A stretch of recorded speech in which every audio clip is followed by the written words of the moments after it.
I was in my kitchen, feeling the weight of my belly, when Mom walked in and said, "We need to change plans."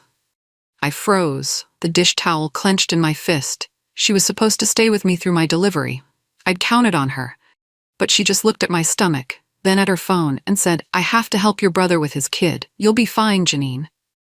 My voice shook. "What do you mean? My due date is in 6 days." Her answer made me feel sick. Why not just schedule a C-section so I can leave sooner? Time seemed to slow. My toddler tugged at my leg, whining for a snack, and all I could think was, "She's serious."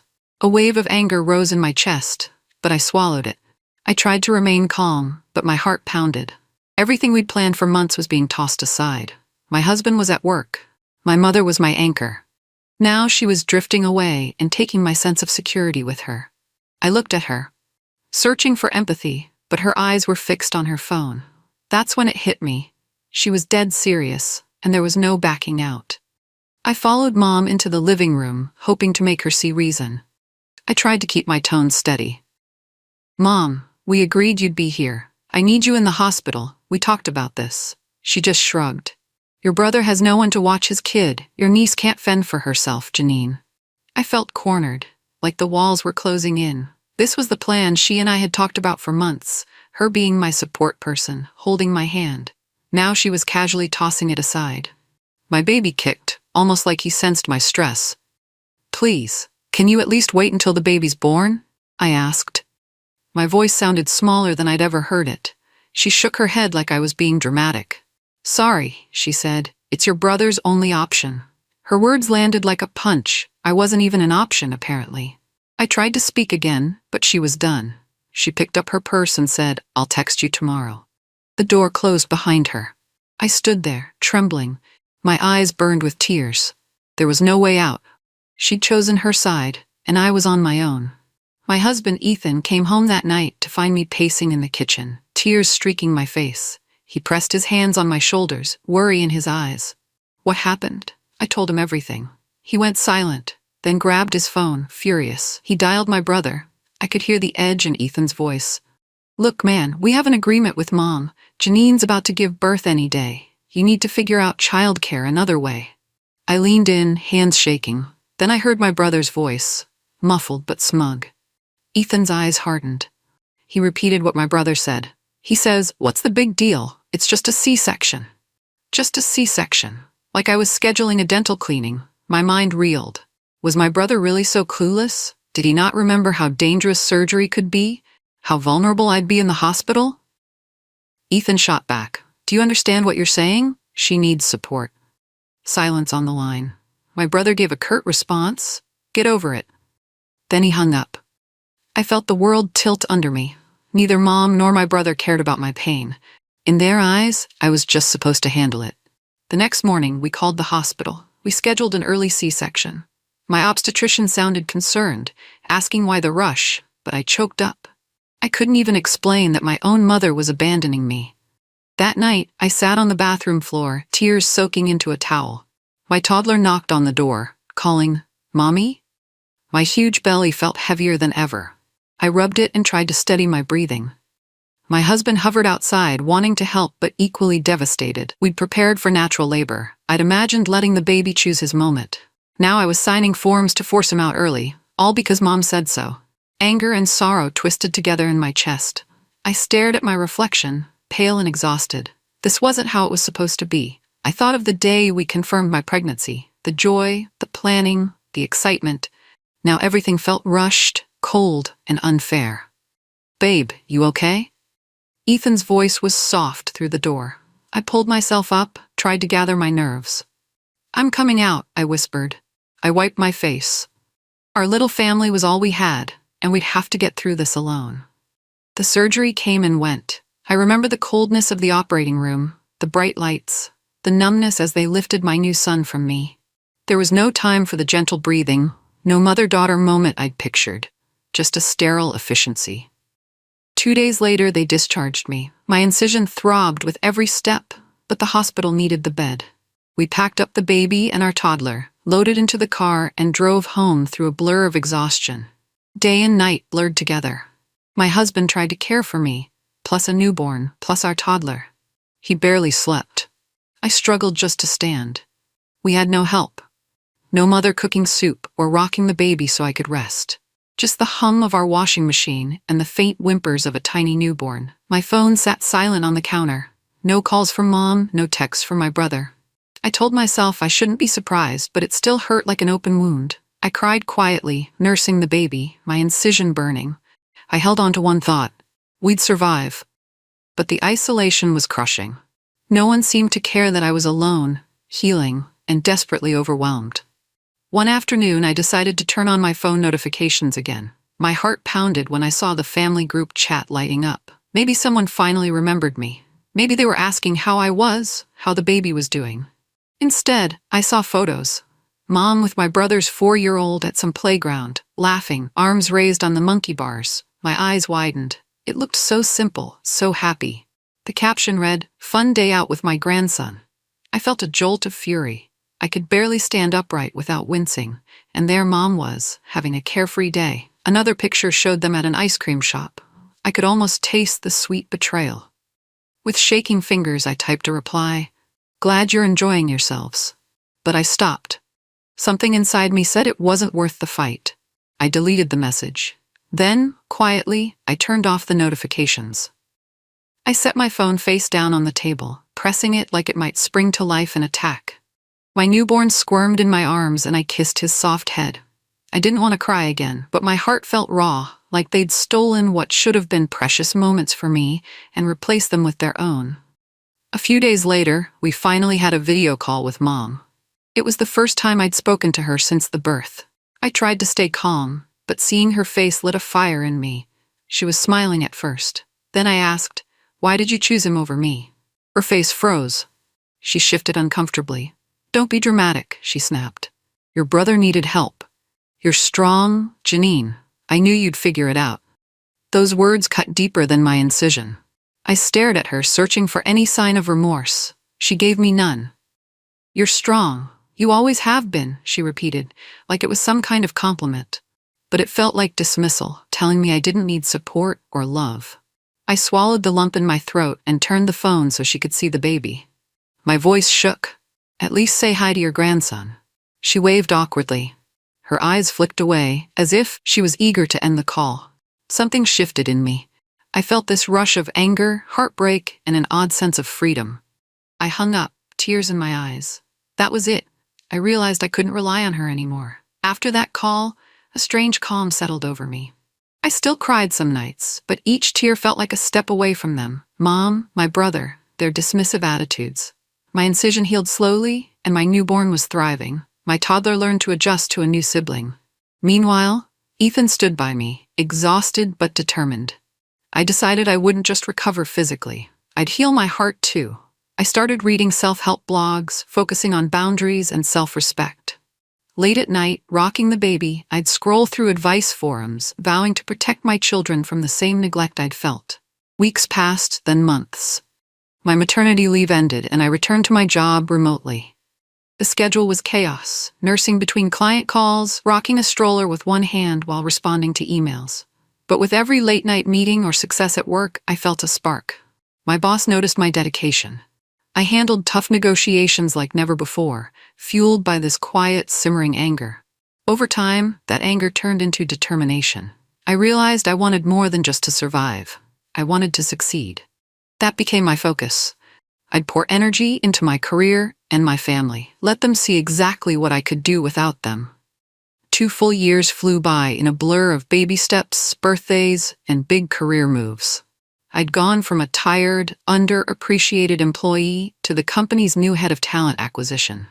The title felt surreal when I first got it, but I knew I'd earned it through long hours and unwavering resolve. By now, my youngest was toddling around the living room, knocking over blocks, while my oldest played with crayons at the kitchen table. Life had settled into a routine, busy but fulfilling. Mom and my brother barely crossed my mind, except for the occasional text from Mom. "How are the kids?" Usually short, impersonal. Then, at a virtual team meeting, I learned our company was planning a major expansion. We needed new executives in the C-suite, and I'd be part of the hiring committee. My mind buzzed with possibilities. This was my chance to make a real mark on the company. After that meeting, I stared at my reflection in the computer screen. I remembered how alone I felt after giving birth, how I promised never to go back to that helpless place. I whispered to myself, "This is just the beginning." I had no idea how much my family drama would collide with my professional life soon. One weekend, I got a call from Mom. Usually, she'd text, but this time, her voice sounded guarded. She mentioned my brother's freelance consulting business. "He's been going through a slow spell," she admitted. "Might have to shut down soon." I didn't reply, I just listened while simultaneously folding laundry. She kept talking, half complaining about his situation, half fishing for sympathy. I knew my brother was the golden boy in her eyes. She believed he could do no wrong. But now I heard cracks in her voice, like even she was worried. After the call ended, I sat down with my phone, scrolling through social media. Sure enough, his LinkedIn said, "Open to work." Consistent posts trying to sell his consulting services. No direct pleas for help, but it was obvious. He was desperate. Part of me felt a pang of pity. He had a child, after all. But the memory of his smug voice during my pregnancy kept intruding. "It's just a C-section," he'd said. My chest tightened, remembering the tears and fear. I closed the app, forcing myself to stay calm. If he needed a lifeline, I wasn't sure I was the one to offer it. It didn't take long for Mom to call me again. This time, she casually asked about my company's job postings. I could almost hear her forced cheer through the phone. "I happened to see an opening for a high-level position. Looks like something your brother could do." I stiffened. "Right," I said flatly, remembering the big expansion. Mom started rattling off buzzwords she'd read, trying to sound professional. It came off desperate. I suspected she just wanted her son secured in a cushy role. Less than 24 hours later, my phone rang again. This time, it was my brother. I debated not answering but picked up anyway. He was surprisingly pleasant at first, asking about the kids. Then, he dove into the real reason. "So, there's this executive role at your company. Perfect for me." I kept my voice neutral. "We're hiring, yes. You'd need to apply through the standard process." He laughed it off. "Yeah, but come on, you're in charge of hiring, right?" I'll just skip the line. My stomach churned. My heart beat faster. Memories of betrayal swirling. He had some nerve. I replied quietly, "Everybody goes through the process. No exceptions." The line went silent. I knew tension was brewing, and he clearly wasn't ready for it. The next day, he called again. This time, he sounded cockier. He cut straight to the chase. "Let's set up my start date. I'll need a few weeks to move stuff around." My blood felt hot. He hadn't even submitted a resume. He hadn't interviewed. He was acting like the position was his birthright. I tried to keep my tone steady. "Nothing's decided. You have to apply, just like everyone else." Silence. Then a dismissive chuckle. Sure, but once I put your name on my application, I'm sure HR will speed it up. You know how these things work. It's basically a done deal." I bit my lip. I remembered him brushing off my pleas when I was pregnant. I remembered that feeling of helplessness, and I felt a surge of determination. "I'm not handing you this job," I said calmly. He scoffed. "Don't be so dramatic. You're my sister. Why wouldn't you help me out?" I took a deep breath. "I am helping by telling you to apply properly." He started to argue, but I ended the call. My heart pounded. I had a feeling this was just the start of his entitlement, and I was preparing myself for the storm. I tried to shake off the call, but my brother wasn't done. He texted me all day, bragging about his credentials. "They'll be lucky to have me," he wrote in one message. "With your reference, I'm unstoppable," in another. I ignored most of them. My phone buzzed constantly while I tried to balance kids, errands, and work responsibilities. By dinner time, I had dozens of notifications. Ethan glanced at my phone. "How can he be so sure of himself?" he asked, baffled. "He's done freelance consulting for years, but does he even have the background for an executive role at your company?" I shrugged. "He thinks using my name is enough. He's convinced I owe him something." We sat at the table, picking at our food. My oldest giggled while the toddler made a mess, oblivious to our tension. I flashed back to those pregnancy days, how my brother refused to budge on babysitting so Mom could stay with me. Now he wanted me to open a door for him. "He's in denial," I said quietly. Ethan nodded, and he's in for a shock. We cleaned up dinner, the house quieting as the kids slept. Deep down, I knew the next few weeks would test all my boundaries. Within days, my brother went all in on this fantasy. I saw him listing his office furniture online. A fancy desk, ergonomic chair, even some high-end microphones. He posted them on Facebook Marketplace with captions like, "Making space for bigger opportunities." Friends commented, "Congrats on the new job." He replied with excited emojis. It was like a show for everyone to see how successful he was about to become. Meanwhile, he still hadn't completed the official application. He was acting like an offer was in the bag. I scrolled through his social media, seeing photos of boxes and a half-empty office. In a story he wrote, "Big moves coming soon. Faith equals blessings." My stomach knotted. Part of me felt sorry for him. He was so convinced this was a done deal. At work, I watched the application portal. The minute he applied, HR flagged it. "We see this as your brother," they wrote. "We'll process it like normal, but just wanted a heads up." I thanked them and tried to keep my face neutral in meetings. Inside, I felt a looming dread. He was setting himself up for disappointment. And with the way things looked, that disappointment could be explosive. The first round of interviews arrived. Our HR department set up group panels to gauge initial fit. I deliberately stepped back, letting the standard process handle him. I was in a separate meeting when my phone lit up with a Slack message from a colleague. "FYI, your brother came in. He dropped your name a lot." My chest clenched. I typed back, "How did it go?" My colleague replied with a cringe emoji and wrote, "He wasn't great. Bragged too much, didn't show real knowledge. Also tried to skip questions." I leaned back in my chair, exhaling. My mind flashed to that moment when I needed him and Mom. How quickly they dismissed me. Now he needed me. The difference was that I refused to abandon professional standards. I wouldn't degrade my team's integrity. When I got home that night, Ethan noticed my tense shoulders. "How did the interview go?" I shook my head. He was awful, apparently. We shared a knowing look. My brother's overconfidence was about to clash with reality. I thought about texting him some gentle advice, but then I remembered his dismissive attitude toward my pregnancy. Let him see how it feels to face a wall of cold procedure with no special treatment. The next morning, I got a call from HR. They sounded uneasy. "Your brother tried bypassing our process," they said. "He kept telling us to skip the formalities because he's related to you." I felt the sting of secondhand embarrassment. My brother had literally demanded shortcuts. The HR rep continued. He said, "Look, I'm basically hired, so let's not waste time." I pinched the bridge of my nose. "I'm so sorry," I said. "Please treat him like any other candidate. Don't give him any special favors." I could almost hear their relief. They probably worried I'd want them to bend rules for family, but that was never who I was. After I hung up, I stewed in silence. He was pushing boundaries, embarrassing me professionally. But the old anger from the day of my forced C-section flared up. This was exactly why I couldn't trust him. He always put himself first, stepping on others' effort and time as if it didn't matter. That night, I replayed the HR call in my head. My own mother had expected me to sacrifice my childbirth plans for him, and now he thought I'd sacrifice my reputation. I swore to myself I wouldn't let him do that. Later that week, HR approached me again, hesitant. They said, "We're moving your brother to the next round, mostly out of respect for you, but he's not meeting our standards. Are you comfortable with this?" I felt annoyance bubbling. "Respect for me?" I echoed. "I'd respect you more if you followed the rules. If he's truly unqualified, cut him."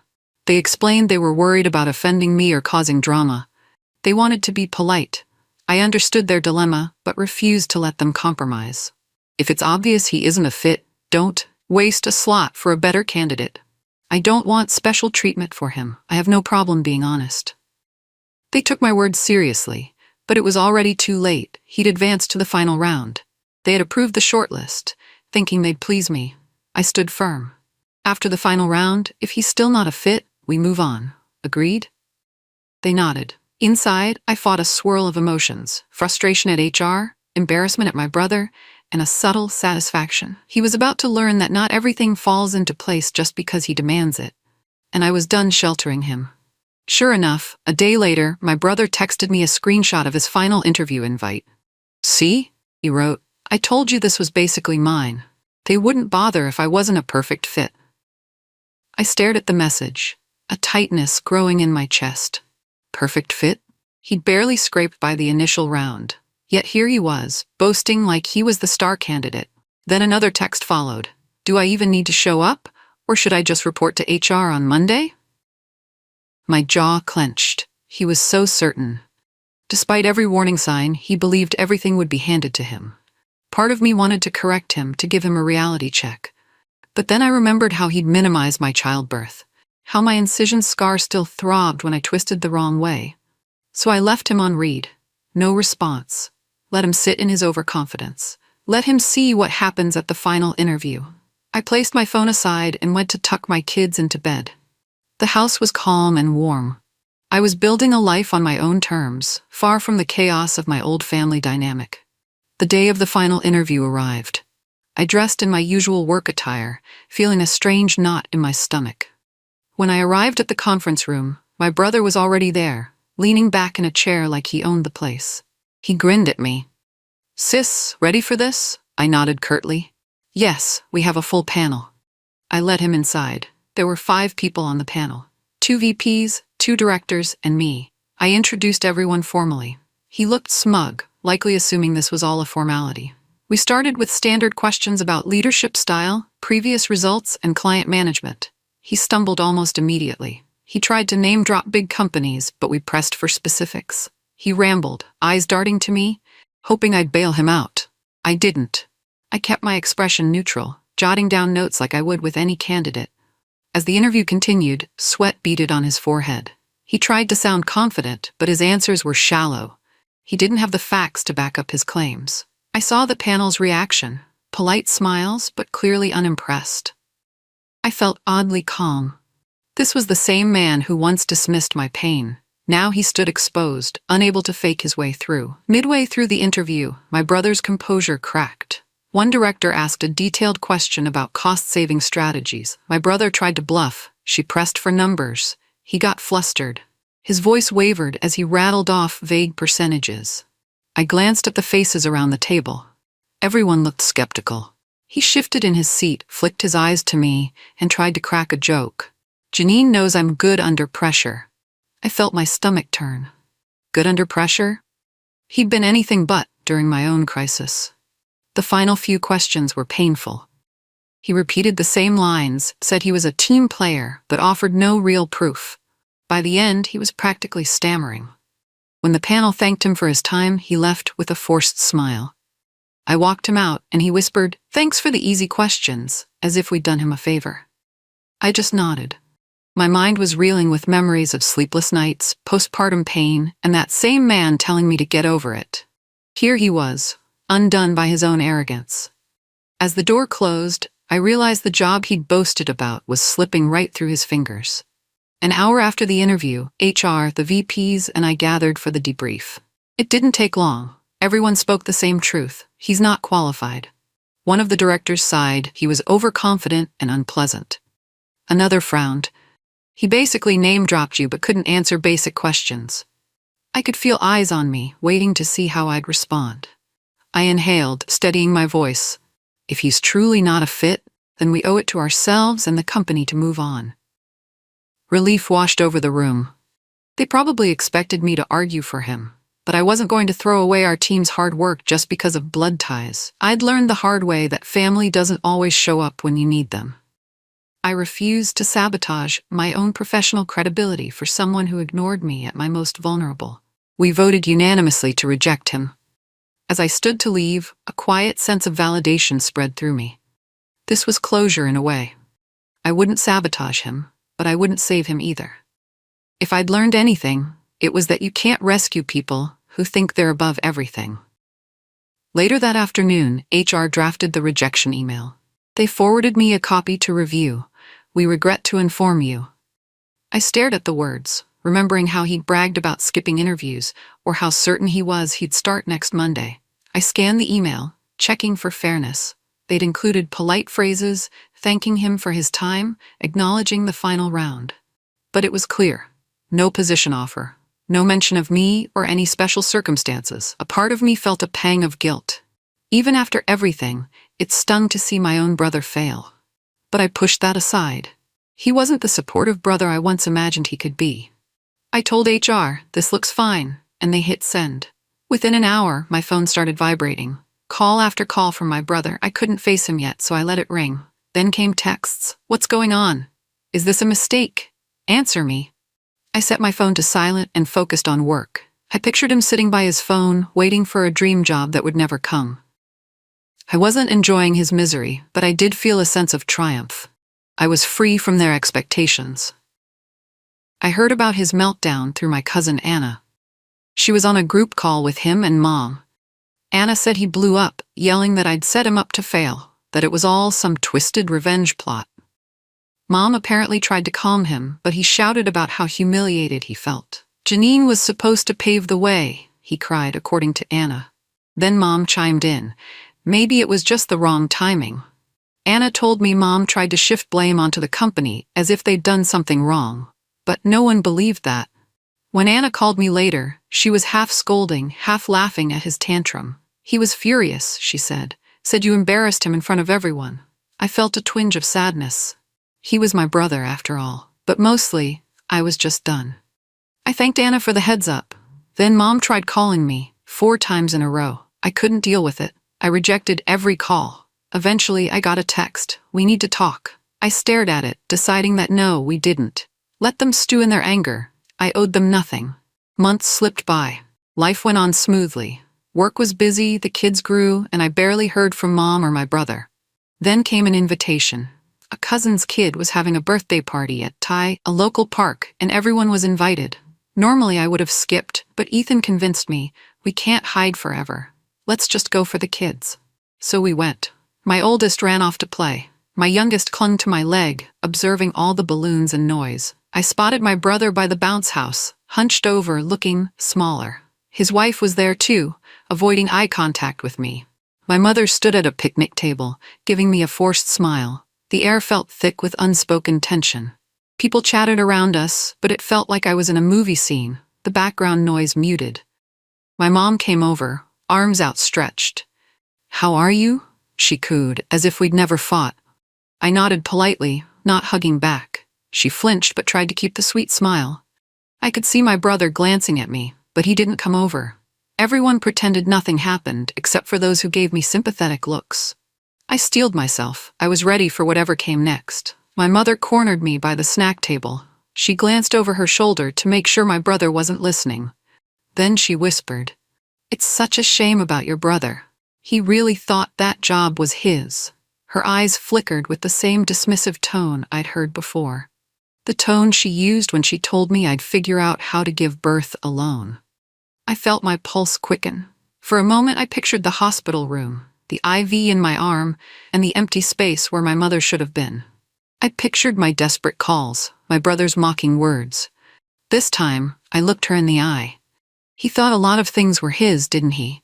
My voice was calm. She opened her mouth, surprised. I saw a flash of something, guilt, shame, regret. Then she just forced a smile and said, "Well, I guess these things happen." I watched her shuffle away, and I let out a breath I didn't realize I was holding. I glanced at Ethan, who nodded at me from across the lawn. I felt a rush of peace. My life was whole. My kids giggled in the distance, my career was solid, and I had the family I chose. They left me alone when I needed them most. But in the end, I walked away stronger, while their illusions lay broken behind me. And for me, that was the final reckoning.